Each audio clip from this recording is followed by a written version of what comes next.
kolokolo eto Madagasikara tena miaratsy izay moa dia nampiasan'ny kalifena hoe alarmant zany hoe manomboka mampatahotra ohatra raha tamin'ny taona 2020 ny tahan'ny fahitana ny kolokolo eto Madagasikara dia Madagasikara classé 123 sur 168 pays. Tamin'ny 2016 very 22 places Madagasikara lasa 145 sur 176 pays. Zany hoe tena miaratsy ny tahan'ny kolokolo eto Madagasikara.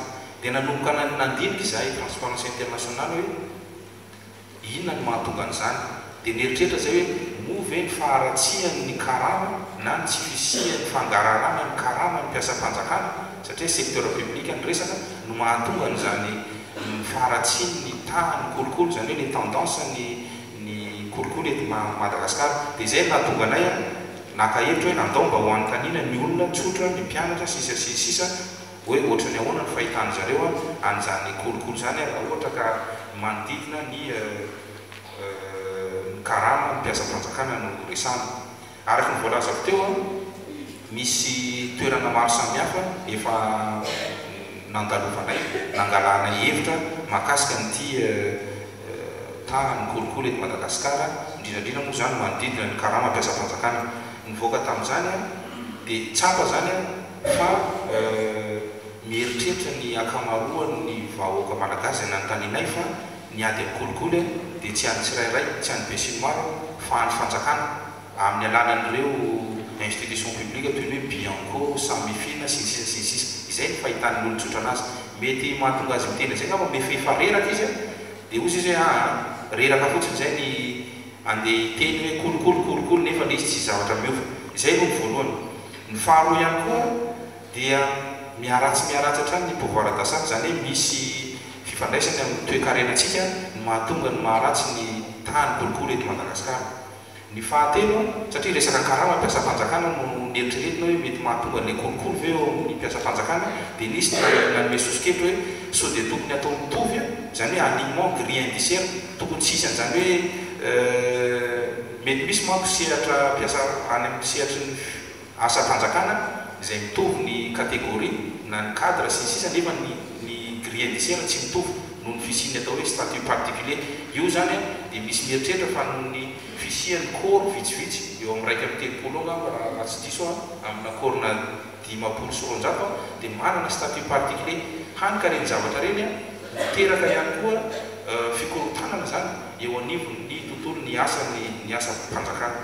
Isa-taona ny NFA dia eo ny moyenne zany 500 agent administratif zany mivoaka avy ato amin'ity toeram-pampianarana ity ho an'ny taona 540 manokana dia 500 amin'ny 570 izay postulé zany no voaray ho mpiasam-panjakana. Ho anareo manokana dia catégorie C et catégorie B no sokajiana zany ny misy anareo mivoaka avy ato amin'ity toeram-pampianarana ity. Zany hoe kôro anakefatra dia ao anatin'izay sokady zay no tianay ifampizarana aminareo sy akana ihany koa ny sosokevitrinareo ny fahitanareo an'izany hoe move tena ny fahambania ny karama mpiasam-panjakana sy ny tsy fisiany fangararana ny karama mpiasam-panjakana no anisany mahatonga ny kolokolo izay makany amin'ny lalana tsy izy isa-taona. Misaotra tompoko amin'ny intervention izay nataoko. Ny anjarako zany dia mahakasika hoe effort de transparence en matière de rémunération des agents publics à Madagascar. Araka ny hitanareo moa zany dia misy anankitelo ny zavatra velavelana dia ny transparence du budget de l'État satria io mivelatra kokoa ngeza indrindra dia manaraka azy ao ilay nangatahana famelabelarana dia transparence en matière de rémunération des agents de l'État. Transparence du budget de l'État moa zany midirako azy de manière globale. Raha ohatra ka hoe hijery an'izany hoe fangarahana zany ianao dia voalohany ianao misy tombana na marjefy atao fanadiadiana zany ka ny zavatra ho aseho anareo eto dia hoe ny zavatra nataona société civile anankiray ao anatin'ny fiarah-miasa amin'ny gouvernementa, fiarah-miasa amin'ny collectivité décentralisée sy ny mpamatsy vola ihany koa. Dia tsara aloha zany hoe azavaiko aminareo hoe manao aloha zany hoe cycle budgétaire aloha dia aiza aloha anaovana ny fitilianan'le izy. Isataona zany dia hoe tanterahana io programme izay eo amin'ny 10 taona ohatra.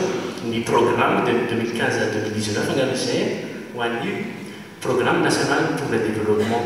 Dia mandeha amin'ny atao hoe projet de loi de finance. Koa satria afaka manana initiative na ny solombavam-bahoaka na ny gouvernement raha very amin'ny solombavam-bahoaka izy dia zay atao proposition de loi fa atraty amin'ny gouvernement izy atao projet de loi. Apetraka eo amin'ny conseil des ministres izy dia validé zany hoe akatoavana ary akanan'izay approbation zay fakatoavana zay dia alefa ho anaovana examen, anaovana débat raha misy zay débat zay eny amin'ny assemblée nationale sy eny amin'ny sénat. Dia aorinan'io zany dia raha mandeha araka ny tokony izy le izy dia adopté dia mivoaka le izy zay natao promulgation. Alohan'ny promulgation aloha rehefa miala avy eo anatin'ny assemblée na ny sénat ilay volavolatalana efa voté dia mandalo ny atao contrôle de la constitutionnalité mankany amin'ny HCC izy zany dia jerevana mifanaraka sa tsy mifanaraka amin'ny constitution. Dia vitsy zay zavatra zay dia mamoaka rehefa vita ny asa mandavataona dia mamoaka ny atao loi de règlement, projet de loi de règlement ny ministère des finances hoe consolidé ao daholo ny zavatra rehetrarehetra nataon'ny ministère na ny institution rehetrarehetra zany dia angolony. Dia izay no idiran'ny atao hoe rapport d'audit ataon'ny Cour des comptes. Inona mahatonga le izy hoe mangamanga menamena satria ireo misy ny fanakiarany tao société civile. Le menamena zany dia na izy tsy fantatra ny vahoaka satria tsy ny publiena na izy taraiky ohatran'ny hoe loi de règlement taraiky ka tsy tonga raha-potoana eny anivon'ny assemblée nationale na mba hodiniana ao naniny. Izay mahakasika an'iny mba zoderenana foana dia atoro antsika zany hoe nanomboka teto Madagasikara aloha zany dia tany amin'ny taona 2014 no nisy projet pilote ka 14,38% no notiage tamin'izay. Tena opacité budgétaire filaza azy zany hoe tsy misy ny fangarahana faible. Nefa aty amin'ny continent africain ohatra i Afrika Atsimo anisan'ny mitazona laharana telo voalohany. 2016 maniova le izy lasa 7,5 zany hoe efa manananiky ny fa 5 tsy mbola mihoatra ny 50. Noho n'inona noho ny raha mijery ny site-ny ministère des finances nareo dia fa mazava ao daholo ireo zavatra ary misy nareo budget des citoyens zany hoe synthèse atao ho an'ny olona tsotra amin'ny teny gasy, amin'ny teny frantsay, amin'ny teny anglisy manazava manao synthèse amin'ny fomba azo amin'ny citoyen zay mahatonga azy hoe budget de citoyen. Zay nga mahakasika an'iny hoe efa miezaka misy effort de transparence fa tsy mbola mihoatra ny 500. Responsabilité an'ny élu zany zay zany mahita hoe na ny vola amenan'ny olo-boafidy na ny olo-mpanjakana marina fa tsy ho ampy foana mahita zay avy any amin'ny vahoaka zany association nefa zay mahita ihany koa fa matetika tsy manao an'ny asany tokony ataony ireo olona ireo. Dia any zany ny idiranay olo-pirenena ny tananay ny olo-pirenena rehetra mihitsiny satria matetika tsy mamaly ny filan'le le voafidy ny olona le mifidiana na le olona nitendreny fanjakana hitantana eo amin'ny toerana anankiray takalon'izay volam-bahoaka zay anakaramana ny mpiasa fanjakana. Tsy mitana koa matetika zany izay teny nomena fa indrindrandrindra hoe raha ohatra ka nome ny mpiasa fanjakana dia hoe le andraikitra zay tokony ataony mivaly ve le izy manao an'le évaluation ihany koa ve le olo-mpanjakana na le agent de l'état zay manao an'le andraikitra anakaramany isika vahoaka anazy. dia eo amin'ny koa hoe mizaran'izay ve mampafantatra n'izay zava-bita zay na miverina any amin'ny vahoaka ve le nanakaramana n'le olom-boafidy na le olom-boatendry. Izy moa zany dia tokony eo amin'le hoe maharay aman-dreny matetika koa zany a na le maharay aman-dreny anazy arany a na olom-boafidy na olom-boatendra mety tsy voahaja n'le tsy tiako loatra ny amin'ny tenan'le hoe mpiasam-bahoaka fa le hoe agent de l'État zay manao an'le andraikitra eo amin'ny firenena.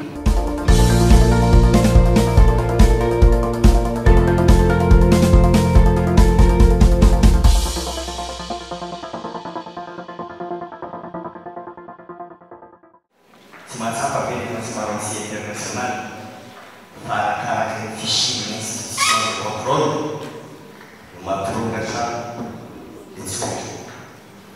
Aloha ohatra mbola tsisy zany diakona scientifique zany dia lasa makinany izy zany hoe ohatra hoe corruption passive fa rehefa mijoro eo zany ampitereo dia lasa aktive be izy aktivizina amin'ny aina amanjery na antsoratra na ambava zavatra zay.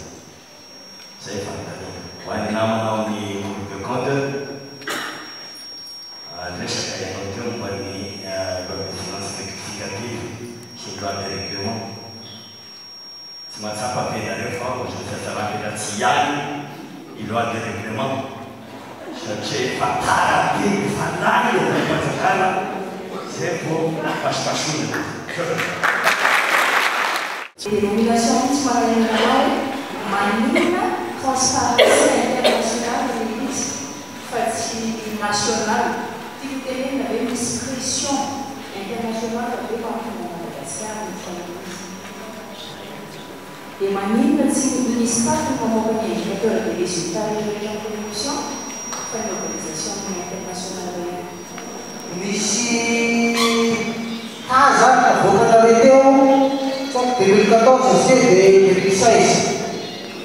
Tamin'ny alalan'inona zany no nafana nametaka an'ireny madrefo reny fa misy marina le transparence zany tamin'ny fitantanambola fanjakana satria mana manokana zao a tsy resy naka satria tsy mbola hitako tamin'ny alalan'inona zany hoe fa transparence marina koa le fitantanana ny vola vahoaka natotsan'ny fotoana nametrany le madrefo sôrany. Misy ny bianco, misy ny transparency internationale, misy ny samifina, manina mbola miaratsy foana l'État amin'ny indice de perception de la corruption. Ny amaniko an'izay dia tsotra l'État andrefesana ny kolokolo zany aloha tsy hoe zay kolokolo rehetrarehetra fa any amin'ny secteur public zany hoe toeram-panjakana dia maha-perception azy zay. Misy olona zany le championnat zany na olona na sokajin'olona na société na any amin'ny fanjakana koa no ametrahana fanontaniana hoe ohatra ny ahoana ke fijery kolikoly ao amin'ny sehatreasana dia reny olona reny no miteny izay olona mety hoe maleo teny zany hoe tsisy ifandraisana amin'ny fanjakana na misy ifandraisana amin'ny fanjakana ka ny amanina ny fanontaniana hoe fa manina misy ny bianco misy ny samifina miaratsy foana izy ny antony dia tsotra mety hoa tsy fisy fahaleovan-tenan'ireny bianco reny le fahaleovan-tena resana amin'ny resaka fandraisana décision ohatra tsy bianco tsy hoe no tsara ny affaire zay mivoaka avy amin'ny investigation ataony manao investigation fotsiny izy manangona profa dia tapitra treo ny azy fanjaran'ny fitsarana no mitsara rehefa avy eo ohatran'izay mety ho zay angamba no mahatonga le hanika na dia misy profa ary tratra amina mpiasa fanjakana ambony anankiray efa hita maso zao fa tena mangalatra mahazo arena tampoka ao anatin'ny ray taona dia multiplié par 100 ny fananana nefa tsy migato na dia mety ho zay ka mahatonga an'izay zavatra zay olona ray resana nefa mety bebe no misy an'izay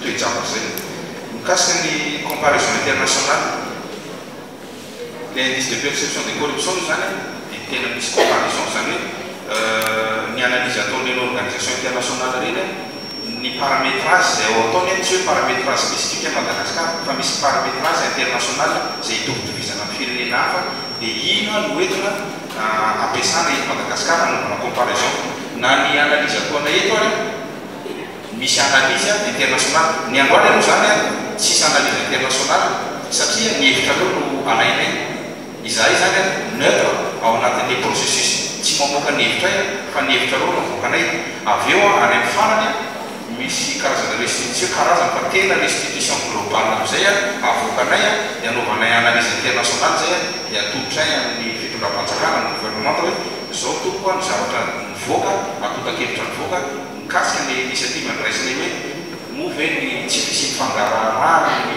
fampiasana ny volam-panjakana no mahatonga ny fanjakana malagasy